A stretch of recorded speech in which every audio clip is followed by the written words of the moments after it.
결론적으로는 이런 시나리오대로 진행만 하면 3천만 원의 범위 내에서 잔금을 다 낼 수 있었었고, 그리고 묶이는 돈은 350만 원.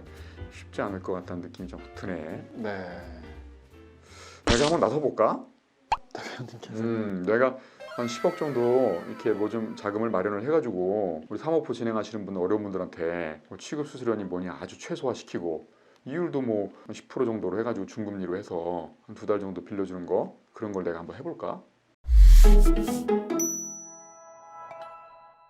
너 이게 다 끝났잖아. 인테리어도 끝났고, 지난 방송에서 인테리어 하는 거 봤는데 너 얼마 들었다 그랬지? 인테리어가? 네, 인테리어 하는데 750만 원 정도 들었습니다. 큰 돈 들었네. 사람들은 인테리어 하는 비용을 되게 좀 안 들이려고 하잖아. 네. 근데 이제 그거는 인테리어를 잘하면 전세도 빨리 나가고, 그다음에 만약 750만 원 들였다라고 한다 그러면 뭐 거의 막 1,500 이상, 한 2,000까지의 물건의 가치 상승이 있기 때문에 인테리어는 필요하다고 보여지거든. 우리는 솔직히 3천만 원밖에 없는 상황에서 그 가운데서 750만 원 인테리어 비용으로 나갔다라면 되게 부담스럽잖아. 그런 부분들을 잘 조율을 해야 될 것 같은데, 아무튼 뭐 잔금 납부를 지금 어떻게 할 생각이야? 원래 계획은 전세 보증금을 받아서 그거를 바로 법원에다 잔금을 내는 동시에 계약까지 이뤄보려고 했었는데, 지금은 대출을 받아야 되는 상황이 됐거든요. 그렇지. 그러니까 애초에 2개의 물건 중에서 이 물건 들어갔던 거는 공실이었고, 그런 상태에서 순식간에 인테리어 해가지고 빨리 전세를 놔서 전세 보증금으로 잔금을 내고 그러려고 했던 거잖아. 그냥 네가 다주택자니까 대출도 안 되고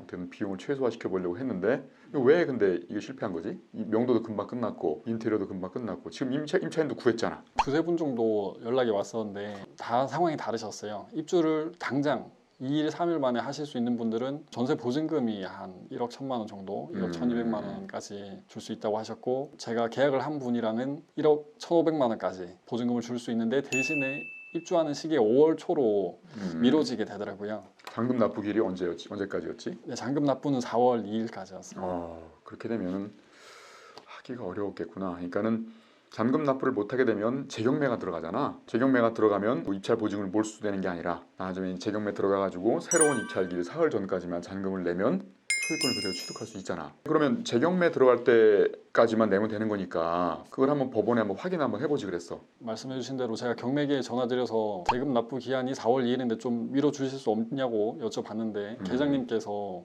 이 물건은 5월 3일에는 다시 재경매가 들어가야 된다, 이렇게 말씀하시더라고요. 그게 일률적으로 다른 물건하고 같이 진행을 해야 되기 때문에 법원도 그렇게 유도리가 없거든. 그러면 임차인이 들어오는 건 언제라고?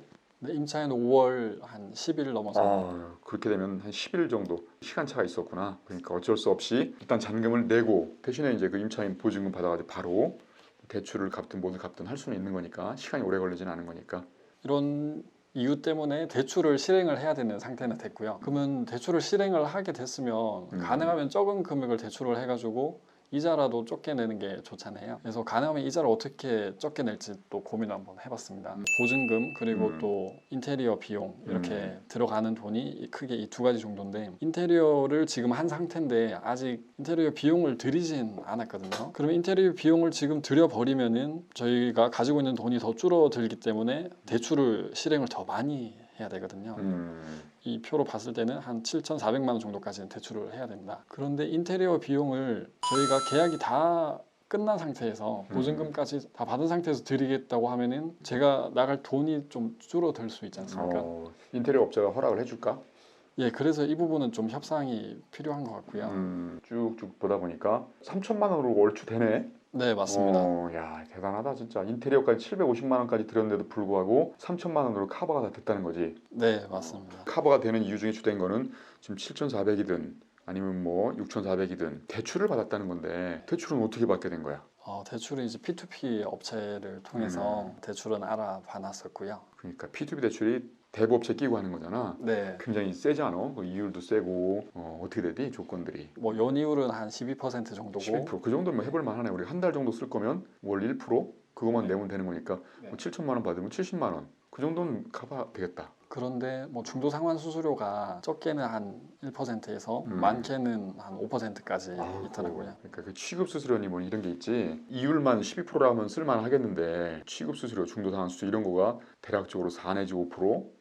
이렇게 되다 보니까 그걸 한 달만 쓸 건데 4 내지 5%를 선치로 하고, 게다가 또 이율 12%니까 월 1%. 그럼 대략적으로 한 달에 5%를 내는 거잖아. 네. 그거 참 부담스럽겠다 싶더라고. 그래도 어떻게 뭐 잔금을 일단 내긴 내야지. 네. 그런 부담들을 우리 방송 보시는 분들에게 피해 주고자 네가 이제 어떻게든 전세 보증금으로 잔금을 한번 내보려고 노력했던 건데 입주 일자가 맞지 않았고 경매계에도 확인해 보니까 미뤄줄 수 없다 잔금 납부 기일을 이렇게 된 거지. 최선을 다했네. 뭐 최선을 다하면 뭐 시청자분들도 이해해 주지 않을까? 그래서 뭐 이자라도 조금 더 적게 내보기 위해서 인테리어 업체 사장님께 지금 대표님이랑 말씀 나눈 직후에 바로 전화 드려서 따로 보여드리겠습니다. 5월 13일 지금 전화 오시는데 5월 13일에 드려도 되겠나요? 아, 그렇게 하셔도 돼요. 이렇게 되면은 실제로 남는 돈은 2,650만 원. 네. 그러니까 350만 원 정도가 묶이는 거네. 예. 결론적으로는 이런 시나리오대로 진행만 하면 3천만 원의 범위 내에서 잔금을 다 낼 수 있었었고 그리고 묶이는 돈은 350만 원. 이게 묶이는 돈이 350만 원이 발생한 게 일단 우리가 낙찰받은 건 1억 800이잖아. 그런데 전세 놓은 거는 1억 1,500이잖아. 근데도 묶이는 돈이 발생한 거는 인테리어 비용이 좀 센 거지. 근데 그런 걸 아까워할 게 아닌 게 인테리어 비용 750만 원 들여가지고 거의 뭐 시세를 한 2천만 원 이상을 올릴 수 있다라고 한다 그러면 필요하겠지. 2년 후에 팔 때도 올수리라고 말해도 될 거야 아마. 뭐 2년 지난다고 해서 뭐 그렇게까지 막 낡아지진 않으니까. 네. 그래서 너 그러면 이렇게 잔금 내면서 느꼈던 건 뭐야? 예, 누군가 대출만 좀 해주신다면 정말 빠르게 많이 할 수 있겠다 이런 생각을 했습니다. 그러게 말이야. 이게 지금 아까 말한 것처럼 취급 수수료니 뭐니 이런 것 때문에 연뭐 50% 이런 것도 당연히 쓸 수가 없잖아 우리가. 그런 게 아니고 연 12% 정도 그래서 월 1%만 낼 수 있겠다. 취급 수수료 한 1% 정도까지 부담할 수 있겠다. 그렇게 되면 7천만 원 대출 받으면 2%니까 그러면 140만 원. 그럼 뭐 140만 원 좀 더 비싸게 썼다라고 생각하면 되지 뭐 입찰가를. 그치? 근데 5%막 이렇게 넘어가고 그러면 그건 쉽지 않지. 그래서 누군가가 진짜 이거 되게 안전한 거잖아. 어차피 1순위 대출을 해주는 거잖아. 그치? 1순위를 담보로 해가지고 12% 이자. 그 정도면 참 괜찮은 투자가 될 것도 같은데 좋은 사업 아이템이 될 것 같지 않아 이거?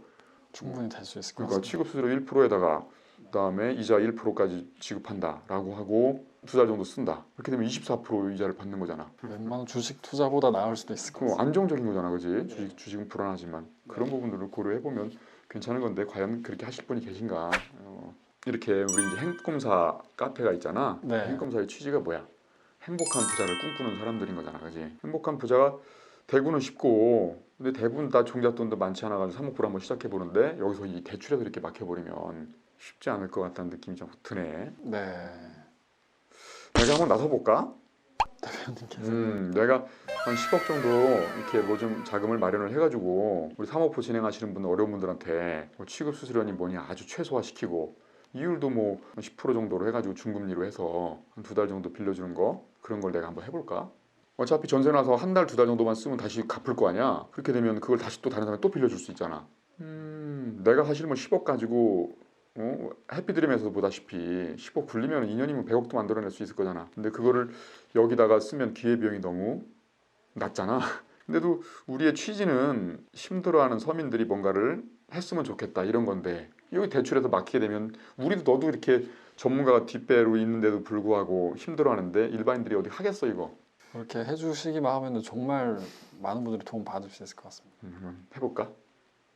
좋아 그럼 여기서 약속하자. 그러면 네가 너 이렇게 고생하는데 그리고 네 방송 보고 뭔가 좀 해보고 싶어하는 사람들이 많을 텐데 좋아 2달 안짝으로 그러면 내가 한 10억 정도 마련을 해가지고 취급수수료 최소화. 취급수수료는 들어갈 수밖에 없는 게 우리가 이거 자선사업하는 건 아니잖아. 이거 하려면 또 직원도 필요하고 어쩌고저쩌고 뭐 해야 될 거 아니야? 뭐 서류도 받아야 되고 등기도 해야 되고 여러 가지 많을 거잖아. 그렇긴 하지만 취급수수료 최소화 그다음에 금리는 중금리 그런 식으로 해서 한번 많은 분들에게 혜택을 드리면 많은 분들이 사모프 성공해가지고 행복해지고 너도 행복해질 거 아니야.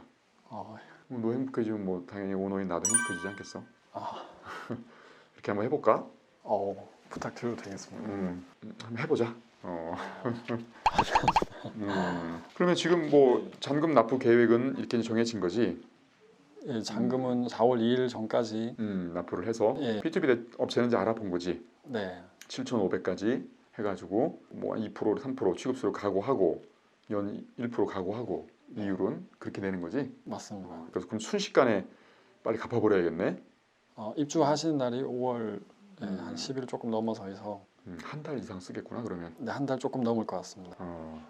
참 부담스럽겠네. 그 중금리 마련하는 거, 10억 마련하는 거, 그 2달 안짝이라 그랬잖아. 그거를 좀 땡겨가지고 너를 첫 번째 수혜자로 한번 해볼까? 이것저것 한번 방치를 한번 강구를 해보자. 아무튼 힘든 상황이지만 이렇게 대출도 받고 그렇게 잔금도 내고 순식간에 이제 전세도 놓고 인테리어도 하고 전 과정을 이제 한 번 다 돌아보는 거네. 조금 절차가 남았긴 했지만 충분히 가능한 그런 일이 됐구나. 많은 분들에게 희망이 돼서 많은 분들이 같이 참여해가지고 행복한 부자의 꿈들을 이뤘으면 좋겠다. 야. 대표님께서 말씀해주신 부분이 실행만 된다면은 정말 많은 분들한테 너무 좋은 소식인데 이건. 예. 그래 한번 뭐 해보자. 여기서 이제 우리가 한 3천만 원, 4천만 원 차익 순수익 놔주고 그리고 이런 것들을 이제 뭐 2년 동안에 7, 8개 받으면 그러면 3억 푸가 성공하는 거잖아. 네. 이렇게 순식간에 낙찰받고 순식간에 명도하고 인테리어하고 전세 넣는 거 봐서는 뭐 충분히 뭐 7, 8개 받을 수 있을 것 같은데 그럼 뭐 3억 푸는 이 어려운 상황에서 달성할 수 있을 것 같다. 그럴 수 있을 것 같습니다. 그 대출 부분에 대한 걸림돌만 없으면 뭐 막 잡아도 되겠는데? 지금 여러분도 보셨지만 대출까지 대표님께서 사재로 10억을 마련해 주셔가지고 진행해 준다고 하셨습니다. 정말 고맙습니다. 많은 분들에게 희망이 됐으면 좋겠습니다. 뭐 혼자 부자가 되고 그런다고 해서 뭐 행복하겠습니까? 저희들의 행복한 부자 이 모토는 많은 분들이 희망을 잃지 않고 경제적 자유를 얻었으면 좋겠다 이런 취지니까요. 우리 빌리언군 앞으로 2년 동안 계속 없는 시간 쪼개가지고 고생을 하고 방송하고 이게 지금 과외 시간에 하는 거거든요. 아주 고된 업무에 시달리면서도 시간을 내 가지고 지금 하는 거거든요. 그러니까 여러분들을 위해서 이렇게 노력하는 이 빌리언군을 위해서라도 여러분들도 희망을 잃지 말고 꼭 행복한 부자의 꿈을 이루시길 바라겠습니다. 시청해 주셔서 고맙습니다. 감사합니다.